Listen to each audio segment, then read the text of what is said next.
Sir school का use करते हैं, जो इंसान की खोपड़ी होती है उसका यूज करते हैं, वो किस चीज में यूज किया जाता है और वो क्यों मतलब यूज किया जाता है, किस प्रक्रिया कौन सी होती है वो? देखो, स्कल के दो कारण होते हैं वो क्यों उसका वापर करते हैं। एक होता है, सबसे सिंपल होता है कि वो स्कल स्कल मतलब तंग, उसको क्या बोलते हैं हिंदी में? कंकाल ना? खोपड़ी सर उनकी। खोपड़ी खोपड़ी, चलो मैं उसको स्कल ही बोलता हूँ। खोपड़ी थोड़ा हाँ, स्कल। आई थिंक हमारे दर्शक उनको पता होगा स्कल।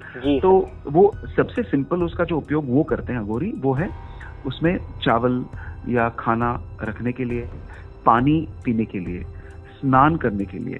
वो बिकॉज स्कल में वो बैठ जाता है खाना, वो उससे खाते हैं, उससे पानी पीते हैं, तो सिंपल उसका वापर करते हैं। लेकिन ऐसे क्रिया होते हैं जो मैंने भी देखे हैं जी, जहाँ पे उसी स्कल का वो एक साधना करके, मतलब उस एक तंत्र या यंत्र का उसका वापर करते हैं, यंत्र की तरह। ठीक है, तो उसको वो कुमकुम लगाएंगे, फिर उसके ऊपर वो हलद डालेंगे, उसको भस्म लगाएंगे, मंत्र उच्चारण बहुत करते हैं वो स्कल को सामने रख के। तो ऐसे वो मानते हैं कि उस स्कल में जब भी उनको दिया जाता है, वो स्कल ऐसे नहीं कि वो जा गए स्मशान भूमि में ऐसे नहीं होता है। गुरु का आदेश अगर नहीं होता तो वो नहीं रख पाते हैं। तो वो गुरु जब भी उनको अघोरी का एक आशीर्वाद देते हैं, तो उनके ही आशीर्वाद से वो एक स्कल उनको वो लेके आते हैं, और उस स्कल में वो शक्तियां होती हैं, ये मानते हैं अघोरी, और उन्हीं शक्तियों को वो जागृत करने की कोशिश करते हैं क्रियाओं के द्वारा। ठीक है, जैसे मैंने पहले बोला कि वो स्मशान भूमि में साधना करते हैं बिकॉज वो शक्तियों को वो जागरूक करते हैं, या वो जागरूक शक्तियों के ही वो बेनिफिट लेते हैं साधना करके। उसी तरीके से स्कल का भी वो वापर करते हैं, और उसका अलग भी वापर, जैसे मैंने कहा वो खाना भी खाते हैं उससे, वो स्कल उनके साथ ही रहता है। उनके साथ कभी कभी मैंने देखा है, ज्यादा करके मैंने नागा साधुज में देखा है, अघोरियों में मैंने इतना नहीं देखा है, लेकिन वो त्रिशूल भी रखते हैं। भी मैंने त्रिशूल क्यों रखते हैं, बिकॉज त्रिशूल शिव का भी एक बहुत महत्वपूर्ण गहना होता है, मतलब वो उनके साथ ही होता है ना। जैसे रुद्राक्ष माला होती है, वैसे त्रिशूल भी होता है एक हाथ में। तो वो त्रिशूल एक उनके लिए क्या कहते हैं, शक्ति का एक प्रतीक माना जाता है, प्रतीक माना जाता है। हाँ, तो यही मैं कहना चाहता हूँ स्कल के बारे में। सर अघोरीज, जो अघोरी साधुज हैं, वो बॉडी चेंज कर लेते हैं, तो वो कैसे कर पाती हैं? पहले तो ये बात है कि आपने तो पहले ही मान लिया कि वो बॉडी चेंज कर लेते हैं। नहीं सर, माना नहीं, हमने पूछ रहे हैं आपसे। हाँ, नहीं ऐसे नहीं। वो क्या है कि ऐसे थोड़े बहुत क्रियाज हैं जो किसी को बताते नहीं है। ठीक है, तो मैंने भी उनको ये प्रश्न पूछा था, तो वो गुस्सा हो गए कि आपको कैसे पता चला, आप कैसे पूछ सकते हैं ऐसे। बिकॉज देखो, जब मैंने कोशिश करी उनके बारे में जानने की, उसमें से जो मैंने प्राप्त किया, जो मैंने पुस्तक में एक स्टोरी के द्वारा भी डाला है, अघोरियन अनटोल्ड स्टोरी में, उसके अलावा काफी सारे ऐसे क्रियाज हैं जो वो किसी को भी बताना नहीं चाहते हैं। बिकॉज क्या होता है ना, लोग फिर उसका एक तो वो मिसअंडरस्टैंड करते हैं, या उसी इंफॉर्मेशन का वो मिसयूज करते हैं, या काफी ऐसे भी होते हैं जो ज्यादा उनके तरफ जाते हैं, और अघोरियों का साधना वो कभी वो ऑलवेज तीव्र होती है, लेकिन ज्यादा पब्लिसिटी मिली या लोग ज्यादा आगे, तो ऐसे भी लोग हैं ना, योगी लोग, वो उसमें थोड़ा वो ट्रैप हो जाते हैं। जो लोग ज्यादा आएंगे, मैं ये नहीं कहता हूँ कि सब अघोरीज या सब योगीज, लेकिन ऐसे अघोरीज नहीं बताते किसी को, बिकॉज वो किसी को भी उनके तरफ आकर्षित नहीं करना चाहते हैं। तो वो जो बॉडी आपने कहा ना जी, हम बॉडी बदल सकते हैं। मैंने खुद थोड़ा बहुत फाइंड आउट किया है कि वो अगर चाहते हैं तो आप वो बॉडी, मतलब एक बॉडी से दूसरे में जा सकते हैं। वो उसी शरीर को वहां पर रख के वो आउटर बॉडी ट्रैवल भी कर सकते हैं, जो हम इंग्लिश में उसको एस्ट्रल प्रोजेक्शन भी कहते हैं, वो भी कर सकते हैं। टाइम ट्रैवल नहीं, टाइम ट्रैवल वो अलग बात है। वो आउटर बॉडी, मतलब जैसे आप बैठे हो और आपका सूक्ष्म शरीर से आप जो आपका शरीर है उसमें से आप निकल आते हो और आपका सूक्ष्म शरीर से आप कहाँ पे भी जा सकते हो, उसको एस्ट्रल प्रोजेक्शन बोलते हैं वो भी। और देखो हर एक योगी को जो एक लेवल पे पहुंचा है विभोर, वो उसके लिए समय हमारे जैसे नहीं होता है, तो वो ट्रैवल भी कर सकते हैं, लेकिन उसके बारे में मुझे उतनी जानकारी नहीं है बिकॉज मुझे उन्होंने कुछ बताया नहीं उसके बारे में। जैसे मैंने कहा वो थोड़ी चीजें बता नहीं, वो कभी बताएंगे नहीं जी।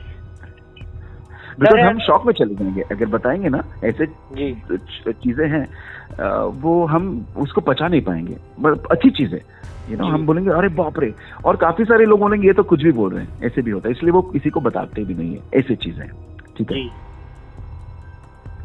सर, वो पब्लिकली कम ही दिखते हैं और शमशान घाट में ही ज्यादा दिखते हैं, तो ऐसा क्यों है सर? बिकॉज उनके लिए शिव प्राप्ति ये एकमेव उनका उद्देश्य रहता है जीवन में।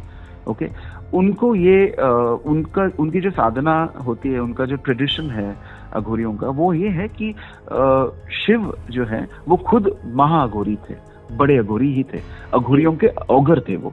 तो और जैसे मैंने पहले कहा कि स्मशान भूमि में शक्तियां ऐसे होती हैं जो उनको मदद करती हैं, जो अघोरियों की तरह, मतलब अघोरी जो मेडिटेशन करते हैं ना, तो उनको ज्यादा वहां पे क्या कहते हैं उसको, शक्तियों के द्वारा इफेक्ट मिलता है। एक याद रखिए विभोर कि अघोरी एक तरीके से शॉर्टकट वो ज्यादा क्या कहते हैं उसको दे पसंद करते हैं, वो लॉन्ग कट नहीं पसंद करते। तो शॉर्टकट में मतलब उनके तरीके से शॉर्टकट, ऐसा वैसे देखा तो इंग्लिश वर्ड होता है जो हम नेगेटिवली लेते हैं, शॉर्टकट नहीं, उनका जो तरीका होता है वो बहुत कम समय में वो शिव को प्राप्त करने की कोशिश करते हैं, इसलिए वो स्मशान भूमि में ज्यादा रहते हैं। और उनकी जो उनका जो ध्यान करते हैं या फिर वो क्रिया करते हैं वो ज्यादा मतलब हार्ड होती है उनकी एज कम्पेयर टू जो दूसरे साधु वगैरह करते हैं। हाँ देखो, आप मैंने और एक दोस्त को भी यही पूछा था या बोला था कि वो मेरे साथ ऐसे अघोरियों के बारे में डिस्कशन कर रहा था काफी साल पहले, और मुझे कह रहा था कि यार क्या अघोरी विघोरी क्या होता है वैसे कुछ, तो मतलब बिकॉज ये क्या होता है ना, ये लोग ज्यादा करके ये सब यूट्यूब देख के बस उतना ही सोचते हैं, वो मांस खाते ये करते बस। तो मैंने उसको बताया ऐसे मत बोलो, वो साधु हैं, वो हमारे ही साधु हैं, वो अलग किस्म की साधना करते हैं, उनको भी उतना ही रिस्पेक्ट देना होता है जो हम दूसरे ट्रेडिशंस को देते हैं, दूसरे साधुओं को देते हैं। तो वो बोला क्यों, तो मैंने बोला कि भाई वो स्मशान भूमि में रहते, वो सब क्रिया करते हैं। तो तभी मैंने, वो जो हंस रहा था मेरा दोस्त, तो मैंने बोला देखो आप अभी तो कितना अराउंड 8:30 बजे हैं, मैंने उसको बोला 8:30 रात के बजे हैं, एक मैं रिक्वेस्ट करता हूँ दोस्त, अभी हम हैं यहाँ पे स्मशान भूमि 15 मिनट की दूरी पे है टैक्सी से, मैं रिक्वेस्ट करूंगा मेरे दोस्त, मैं आऊंगा आपके साथ, मैं बाहर रहूंगा बिकॉज मुझे नहीं जमेगा, आप एक बार अंदर जाओ स्मशान भूमि में, ठीक है, रात में, और वहां पे एक 10 मिनट बैठो, आप कर सकोगे? तो वो हंसने लगा और बोला भाई क्या करवा रहा है यार। तो मैं बोला अघोरी जो होते हैं ना, वो वहां पे रहते हैं रात को, उनकी साधना होती है, उनका जो मेंटल ताकत होती है ना, उसका 1% भी आप में नहीं है, मेरे में नहीं है। तो आप अघोरियों के बारे में ऐसे कभी मत सोचो। वो हम अगर किसी को समझ नहीं पाते, इसका मतलब ये नहीं कि वो गलत है या वो कम है, हम समझ नहीं पाते हैं, वो हमारी गलती है। तो फिर वो दोस्त थोड़ा संभल गया। तो मैं इतना ही कहता हूँ कि अघोरी बहुत अलग होते हैं, उनकी तपस्या बहुत डिफिकल्ट होती है हमारे लिए। वो जाके वहां पे स्मशान भूमि में एक रात्र नहीं, रात्र मतलब महीनों तक, सालों तक वहां रहते हैं। हम रात को जा भी नहीं पाते हैं, वहां पे रहते हैं। तो ये एक उदाहरण हो गया उनका जो मेंटल टफनेस होता है, और ऐसे साधना करते हैं विभोर जो हम सोच भी नहीं सकते हैं। एक पैर पे खड़ा रहना घंटों तक, कभी कभी एक हाथ ऊपर रख के, उनका वो हठ योग होता है, वो हठ योग भी प्रैक्टिस करते हैं। उनके मतलब अलग अलग क्रिया होते हैं, उसमें हठ योग भी होता है। तो वो सालों तक हाथ ऊपर रखते हैं एक ही स्थिति में, ओके, एंड उनका वो हट होता है, उनकी वो साधना होती है, उनसे उनका विल पावर जो होता है ना, विल ताकत, मेंटल ताकत, वो बहुत और स्ट्रांग होती है, जिसका वो अपने साधना में और वापर करते हैं, जो मेडिटेशन होता है। ये सब जब भी हमें पता चलता है, तो तभी हमें लगता है कि भाई ये लोग बहुत महान है, बहुत अलग है, बहुत एडवांस्ड है। जी सर, आप हमारे साथ जुड़े, आपका बहुत बहुत धन्यवाद।